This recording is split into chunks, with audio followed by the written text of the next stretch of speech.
Hello everyone and welcome back to UGC Net Mentor. I hope you all are doing well. Guys, आज की video काफ़ी important and काफ़ी interesting रहने वाली है बिकॉज काफ़ी टाइम से मेरे से काफ़ी सारे स्टूडेंट्स रिक्वेस्ट कर रहे थे कि सर हमें पीएचडी रिसर्च प्रपोजल के ऊपर एक वीडियो चाहिए और हमें समझना है किस तरीके से हम रिसर्च प्रपोजल लिखते हैं पीएचडी के लिए ताकि आपका जो एडमिशन है इन पीएचडी वो आपका इजिली हो सके। तो चलिए स्टार्ट करते हैं आज की वीडियो और समझते हैं how to write a research proposal for PhD. Guys, video में आगे बढ़ने से पहले मैं आप लोगों से रिक्वेस्ट करता हूं कि अभी तक आप लोगों ने चैनल को सब्सक्राइब नहीं किया है सो मेक श्योर आप इस चैनल को सब्सक्राइब कर लें। मैं यहाँ पे आपको हर तरीके की जो आपके हायर एजुकेशन से रिलेटेड इन्फॉर्मेशन रहती है, चाहे वो यूजीसी नेट की इन्फॉर्मेशन हो या फिर असिस्टेंट रजिस्ट्रार असिस्टेंट प्रोफेसर की वैकेंसी हो, पीएचडी एडमिशन की कोई कहीं पे फॉर्म निकले हों तो उससे रिलेटेड अपडेट आपको यहाँ पे मैं देता रहता हूँ। सो मेक श्योर आपने चैनल सब्सक्राइब कर लिया और साथ ही बेल आइकन प्रेस कर लें ताकि आपको अपकमिंग वीडियोस के नोटिफिकेशन मिलते रहें।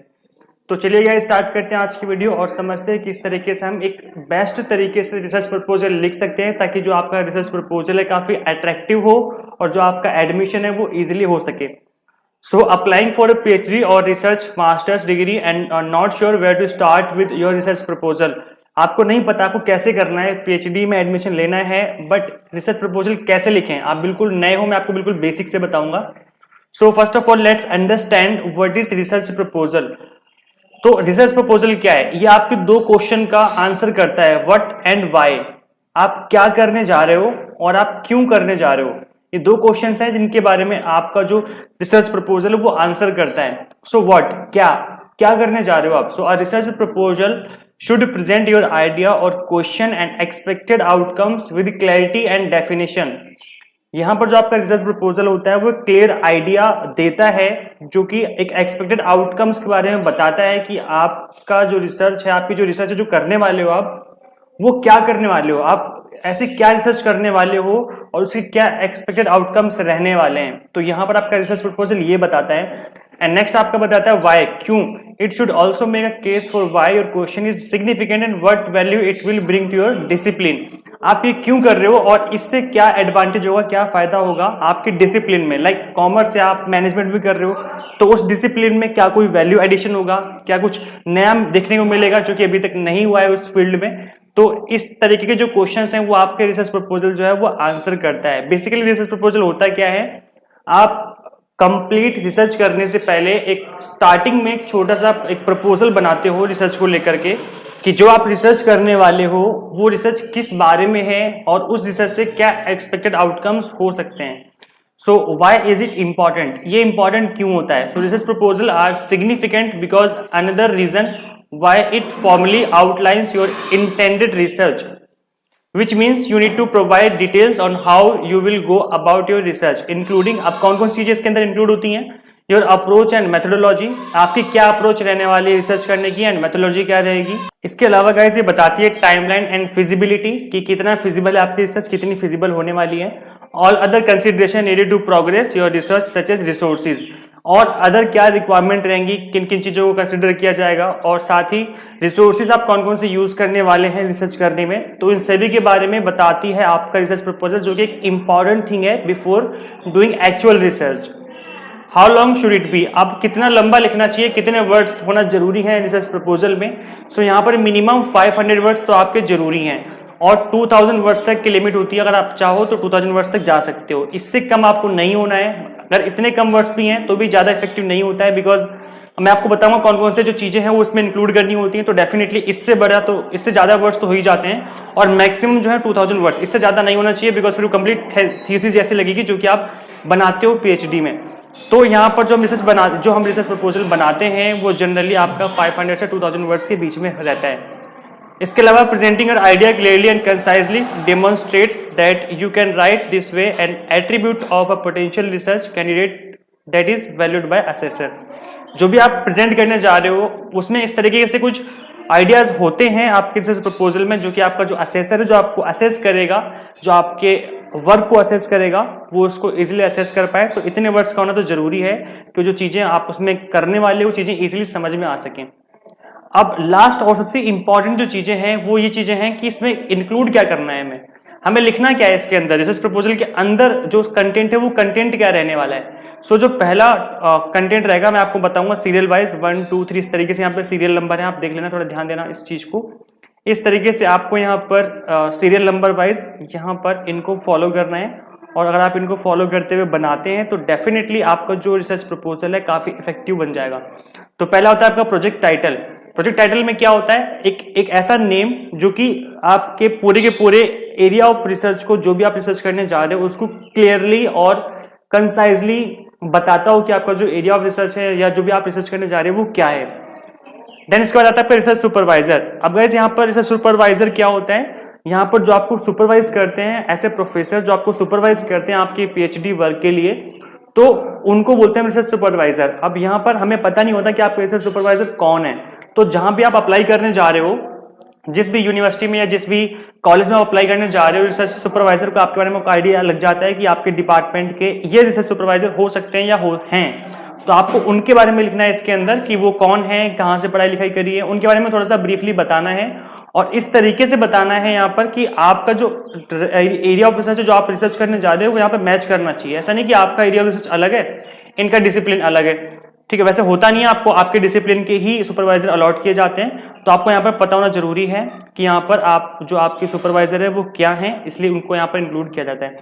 प्रपोज्ड मोड ऑफ रिसर्च, आप किस तरीके से रिसर्च करोगे, आप ऑनलाइन करोगे, ऑफलाइन करोगे, फील्ड में जाकर के करोगे, किस तरीके से आपका मोड रहेगा वो उसको आपको यहाँ पर डिफाइन करना होता है। देन एम्स एंड ऑब्जेक्टिव्स, आपके रिसर्च के एम्स क्या हैं, इसके ऑब्जेक्टिव्स क्या हैं, क्यों करना चाहते हो आप रिसर्च, इसके आउटकम्स क्या हो सकते हैं, क्या क्या फायदे होंगे, तो इन सभी को आपको यहाँ पर एक्सप्लेन करना है। देन इसके बाद आता है आपका सिनॉप्सिस। सिनॉप्सिस क्या होता है गाइस, सिनॉप्सिस होता है आपका समरी ऑफ रिसर्च। जो भी आप रिसर्च करने जा रहे हो उसकी समरी कुछ वर्ड्स में आपको इन सभी बातों के बारे में बताना होता है, that is synopsis, that is summary of research, ठीक है। सो ये जितना ज्यादा अट्रैक्टिव होगा, सिनॉप्सिस जितना ज्यादा अट्रैक्टिव होगा उतने ज्यादा चांस होंगे आपके पीएचडी एडमिशन में। सिनॉप्सिस जो है बहुत ज्यादा हेल्प करता है। नेक्स्ट आपका बैकग्राउंड। अब बैकग्राउंड का मतलब है आपका लिटरेचर रिव्यू, आपने अपने रिसर्च करने से पहले कितने रिसर्च पेपर पढ़े हैं और जो पहले से कितनी रिसर्च हो रखी है उस फील्ड में, आपको उसके बारे में बताना होता है कि इस रिसर्च का बैकग्राउंड क्या है, ऑलरेडी कितनी रिसर्च हो चुकी है इस फील्ड में, और फर्दर आप इसमें क्या वैल्यू एडिशन करने वाले हो। तो लिटरेचर रिव्यू होता है जिसको हम बैकग्राउंड कहते हैं। देन इसमें आता है आपका एक्सपेक्टेड रिसर्च कॉन्ट्रीब्यूशन, आप जो रिसर्च करने वाले हो वो कितना कंट्रीब्यूट करेगा आपके एरिया में, आपके डिसिप्लिन में, उसको यहाँ पे आप मेंशन करते हो। ये आपका एक्सपेक्टेड होता है, आपका एग्जैक्ट नहीं होता, एक्सपेक्टेड होता है कि हाँ ये हम वैल्यूएशन कर सकते हैं, ये एक्सपेक्टेड है। प्रपोज्ड मेथोडोलॉजी, आप किस तरीके से रिसर्च करोगे, आपकी मेथोडोलॉजी क्या रहने वाले हैं, कौन कौन से मेथड्स आप यूज करोगे, तो उनको यहाँ पे आप मेंशन करते हो और इन्हीं मेथड्स का आप यूज करते हुए रिसर्च करते हो। इसके ऊपर मैं डिटेल वीडियो बनाऊंगा। वैसे मैंने रिसर्च मेथोडोलॉजी के ये मेथोडोलॉजी होती है, जो रिसर्च मेथोडोलॉजी होती है, इसके बारे में मैंने ऑलरेडी वीडियो बनाई हुई है। मैं जो उसका लिंक है इसी वीडियो के डिस्क्रिप्शन बॉक्स में दे दूंगा, जहां पे मैंने रिसर्च मेथोडोलॉजी क्या होती है, कौन कौन से मेथड होते हैं, इनके बारे में ऑलरेडी बताया हुआ है। तो इसका जो लिंक है, अगर आप ज्यादा डिटेल में जानना चाहते हो कि क्या क्या मेथोडोलॉजी होती है, कैसे कैसे आप उनको यूज कर सकते हो और ज्यादा अट्रैक्टिव बनाने के लिए आप किस तरीके से इन मेथड को उनमें मेंशन कर सकते हो, तो उस वीडियो को आप एक बार जरूर देख लो। मैं उसका जो लिंक है रिसर्च मेथोडोलॉजी का इसी वीडियो के डिस्क्रिप्शन बॉक्स में दे दूंगा। देन इसके बाद आता है आपका वर्क प्लान, आप किस तरीके से वर्क करेंगे, आपका जो प्लान है, जो स्ट्रेटेजी है इसके ऊपर वर्क करने की, उसे आप एक्सप्लेन करते हो। देन रिसोर्सेज, आप कौन कौन से यूज करोगे, क्या क्या रिसोर्सेज की जरूरत पड़ सकती है, इसमें आपकी सारी चीजें आ जाएंगी। जो टूल्स एंड जो भी आप टूल्स हो गए, जो अभी आपके इक्विपमेंट हो गए या अदर आपके रिसोर्सेज हो गए जिनमें भी आप यूज करने वाले हो, कोई मशीनरी है या कहीं जाना आना जाना ट्रैवल करना है, जो भी आप रिसोर्सेज यूज करने वाले हो, इससे क्या पता चलता है कि आपके रिसर्च में कितना अमाउंट की रिक्वायरमेंट है। क्योंकि फेलोशिप जो मिलती है वो कहीं ना कहीं इसी चीज के लिए मिलती है कि आप रिसर्च अच्छे से कर सको और उस अमाउंट का आप यूज कर सको रिसर्च करने में। तो यहाँ पर रिसोर्सेज जो होते हैं, जब आप यहाँ पे एक्सप्लेन करोगे कि आपको इन चीजों की रिक्वायरमेंट रहेगी इनके इन फ्यूचर, तो डेफिनेटली जो यहाँ पर आपका जो रिसर्च वर्क है इसको बहुत ही सीरियसली समझा जाएगा कि हाँ ये काफी जो है सीरियस है इस चीज को लेकर के और काफी ज्यादा जो है इस पे वो मेहनत करने वाले हैं। तो जो रिसोर्सेज हैं वो भी आपको इस तरीके से दिमाग में रख करके इस चीज को ध्यान में रख करके यहाँ पर मेंशन करना होगा। देन बिब्लियोग्राफी क्या होती है, आई थिंक सबको पता होगा इसके बारे में। जो भी आपने इन सब चीजों को बनाते हुए रेफरेंस यूज किए उनको यहाँ पे मेंशन करना होता है कि जो भी आपने रेफरेंस यूज किए हैं पढ़ने में, लिखने में, समझने में चीजों को, वो आपको यहाँ पर मेंशन करने हैं। गाइस आई होप सबको समझ में आ गया होगा। कोई डाउट है, कुछ पूछना है तो आप आप कमेंट करके पूछ सकते हैं, कोई डाउट रहता है आपका तो आप कमेंट करेंगे तो मैं वहां पे आपको रिप्लाई करके आपकी हेल्प कर दूंगा। और गाइज कमेंट करके बताना कि आपको वीडियो कैसी लगी। एंड गाइज साथ ही आपको इस वीडियो को ज्यादा से ज्यादा इतना शेयर करना है ताकि सभी की हेल्प हो सके। जो भी आपके फ्रेंड्स हैं जो पीएचडी करना चाहते हैं, जो प्लान कर रहे हैं पीएचडी के लिए, आपको इस वीडियो को ज्यादा से ज्यादा शेयर करना है उन सभी के साथ, ताकि सभी को आइडिया लगे किस तरीके से हमें रिसर्च प्रपोजल लिखना होता है। सो गाइज अगर आप पीएचडी एंट्रेंस एग्जाम में अच्छा स्कोर करना चाहते हो तो कंप्लीटली एग्जाम टारगेटेड बेस्ड मेरे पास नोट्स अवेलेबल है फॉर पेपर 1, जो कि आपका रिसर्च मैथोलॉजी का पार्ट है। जैसे कि आप सभी को पता है कि 2 पार्ट होते हैं, पार्ट 1 में आपसे रिसर्च मैथोलॉजी पूछी जाती है और पार्ट 2 में आपसे सब्जेक्ट स्पेसिफिक क्वेश्चन पूछे जाते हैं। तो गाइज मैं आपको यहाँ पे बता दूं कि जो आपका सब्जेक्ट स्पेसिफिक वाला पार्ट होता है दैट इज पार्ट 2, उसके लिए आप अपनी बुक्स को रेफर कर सकते हो। जो आपकी ग्रेजुएशन और पोस्ट ग्रेजुएशन की बुक्स होती हैं आप उनको रिवाइज कर लीजिए अकॉर्डिंग टू सिलेबस। जो आपका सिलेबस है पीएचडी एंट्रेंस का, उसके सिलेबस के अकॉर्डिंग आप उन बुक्स को रिवाइज कर सकते हैं। जिन बुक्स को आपने ऑलरेडी पढ़ा हुआ है बस आपको रिवाइज करना है, तो आपकी जो पेपर 2 की प्रिपरेशन है वो अच्छी हो जाएगी। अगर हम बात करें पेपर 1 की, that is research methodology, almost 50% की वेटेज रहती है हर एक यूनिवर्सिटी में। अभी इग्नू के फॉर्म निकले हुए हैं।